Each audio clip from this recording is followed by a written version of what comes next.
누구나 기도를 합니다.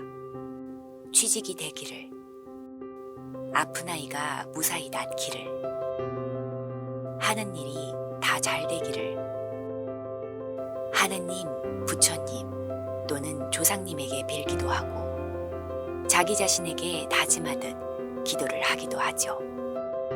그런데 우리는 기도를 하면서도 기도를 의심합니다.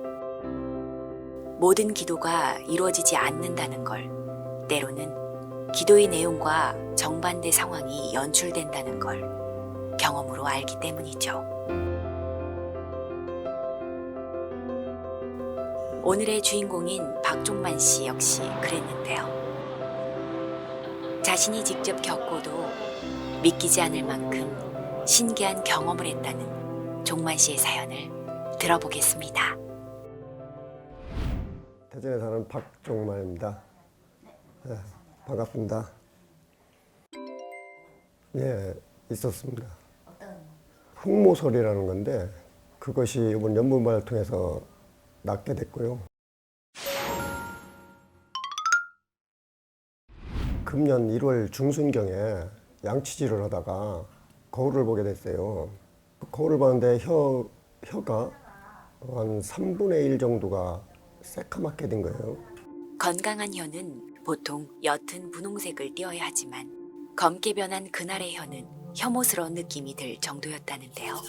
그 당시에 혀를 막 치질로 막 문지르고 했어요. 근데 아프기만 하지 전혀 지워지질 않더라고요. 없어지지 않아요. 그래서 내가 무슨 음식을 잘못 먹었나. 평상시에 먹은 음식 그대로 먹었고 또 단지 틀린 것이 잠자기 전에 귤을 한 3-4개씩 꼭 먹고 잤어요. 그래서 이게 귤 때문에 그런가? 안 먹었죠. 한 일주일간 안 먹어봤어요. 안 먹었는데도 똑같이 혀가 점점 더 새까마지는 거죠. 그래서 이제 식구한테 얘기를 하고 내 혀가 이렇다 했더니 에이 뭘 이상한 색깔 있는 걸 뭘 먹었겠지 이제 이랬어요. 그랬더니 아무리 생각해도 먹은 게 없다는 거예요. 그래서 이걸 처음 들어봐 갖고 저도 처음에 어느 과를 가야 되는지가 생각이 안 나서 깜짝 놀랐어요. 처음에는. 그래서 서로 이제 인터넷을 찾아봤어요. 그랬더니 그것이 이제 흑모설이라는 거 나오더라고요. 흑모설은 혀의 표면이 검게 변하거나 털이 난 것처럼 보이는 증상인데요. 세균이나 곰팡이가 원인인 경우가 많고 복용하는 약물에 의해 변색이 되는 경우도 있다고 합니다. 이제 그때는 좀 겁이 났어요, 솔직히. 내분비 계통에 문제가 생겨서 흑모설이 생긴다라는 분도 있고, 심지어는 이 흑모설이 생기면은 뭐 1년 살기도 어렵다라는 사람도 있어서 겁이 덜컥 나가지고. 이름도 생소한 흑모설. 심각하게 생각했던 우려와는 달리 치료가 가능한 질병이었는데요. 바로 치료를 시작했지만 별다른 효과는 못 느꼈다고 합니다. 그건 한 달 반 정도 했나? 그랬는데도 보니까 차도가 전혀 없는 거예요. 치료비는 뭐 하냐고구에서 치료비는 한 달에 100만 원 정도 드는데. 한 달이요? 네, 한 달에요. 그러던 차에 또 마침 또 연불반은 또 신청을 해놔가지고 연불반은 가야 되는데 혀는 이렇게 생겨가지고 그래서 식구한테 먼저 못 간다고 했죠. 못 간다고 했더니 그래도 가야 한다고 막 하는 바람에 할 수 없이 이제 연불반을 참석을 하게 됐죠. 혀의 통증이 심하지 않아 나중에 치료할 생각으로 아무런 기대 없이 수업에 참여했다는 종만 씨. 그때도 한 이틀간은 이제 양치질을 하면서 거울을 이렇게 보면은 내내 시커먼했는데 한 4일째 되는 날인가 지금 양치하다 거울을 이렇게 보니까 좀 옅어진 거예요, 이게. 이상하다. 많이 좋아지는 것 같다 해서 정말 그 5일째, 6일째는 열심히 이제 연불을 했어요. 더욱더 막.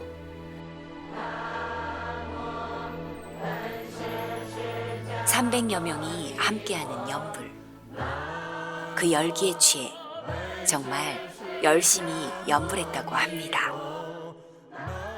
제가 이제 호객업장도 사실은 한 30분 좀 넘으면 허리가 아파서 잘 못 오는데 그때는 호객업장을 한 2시간 정도를 쉬지 않고 했대요. 막 몸에서 땀도 막 쫙 나고 6일째 되는 날 혀를 제가 딱 보니까 흔적도 없이 없어진 거 이게. 그 까만한 게 하나도 없이.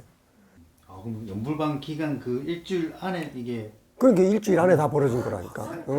그래서 내가 신기하다는 거지. 지난 5월 기쁜 마음으로 인터뷰에 응했던 종만 씨. 불과 일주일, 정확히는 6일 만에 까맸던 혀가 원래대로 돌아왔다는 사실이 제작진 역시 신기하기만 했습니다. 사실은 보리섬수에 제가 2년을 다니면서도 사람들이 항상 왜 견증 사례라고 해서 사례를 발표를 하잖아요. 뭐 전 세계적으로 보면은. 그러면 참 신기한 일도 많은데 과연 저게 가능한 일인가? 이게 좀 도저히 일반 상식으로 이게 납득이 안 간다라는 생각을 이제 많이 하고 있었죠. 그래서 이제 어떤 그런 긍정 반 부정 반 항상 그 물음표를 제가 가지고 있었는데 이번 연불반에 참여를 해서 내 몸의 변화를 이렇게 보니까 이게 진짜구나. 나한테도 이러한 그 불가사의한 일이 이루어지는구나. 해서 이제는 좀 이 보리섬수 수행법에 대해서 아주 확신을 갖게 됐습니다. 지금도 매일 1시간씩 연불을 한다는 종만 씨. 그는 자신 있게 말합니다. 매일 꾸준히 하는 연불, 이 기도, 이 수행법이 삶을 깊어지게 한다고. 예전하고는 지금의 고사님은 좀 다르세요? 옆에서 느끼시기에? 아유, 많이 틀려졌죠. 서로 많이 변했죠. 서로. 그전에는 생각해보면은 다 내가 옳다고 나는 나대로 내 주장, 자기는 자기대로 자기 주장 하다 보니까 부딪히는 것 같아 보면. 그래서 늘 부딪히고 나서 돌아보면은 똑같은 레파토리로 부딪히는 거예요, 보면은. 저 같은 경우도 그냥 무조건 참았어요. 생각해보면. 그랬다면 지금은 참는 것보다는 수용을 한다라고 좀 그게 좀 많이 아낀 부분이죠. 그러다 보니까 안 부딪히는 거지 이제. 내가 훨씬 많이 변했어요. 사실은 내가 하고 싶은 일을 다 하고 살았거든요. 아내에 대한 어떤 배려를 좀 못했던 것 같아요. 좀 함께하는 시간들을. 그래 난 참 저는 그동안에 참 이기적으로 살은 것 같다. 지금까지 이 시간까지의 삶은 내 의지로 살았다면 앞으로의 남은 기간은 아내를 위해 살겠다. 깊어가는 가을, 황금빛으로 물드는 나무처럼 박종만 씨의 인생도 깊게 물들어 가기를. 앞으로의 하루하루가 평안하기를 기원합니다.